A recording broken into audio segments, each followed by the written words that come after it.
চোখের পাতা করছে ব্যথা, শেষে বুঝি পানি। রক্তগুলো টলমল ঝরবে এবার জানি। দু চোখ আমার অন্ধ হোক, বন্ধুর পাশে অন্য লোক, কেমন করে দেখবো আমি এমন অবিচার। খোদার কাছে মোনাজাতে বলি বারে বার, কেন সে প্রাণ বন্ধু হইল না আমার।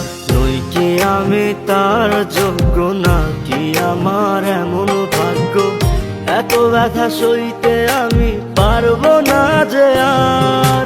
খোদার কাছে মোনাজাতে বলি বারে বার, কেন সে প্রাণ বন্ধু হইল না আমার। খোদার কাছে মোনাজাতে বলি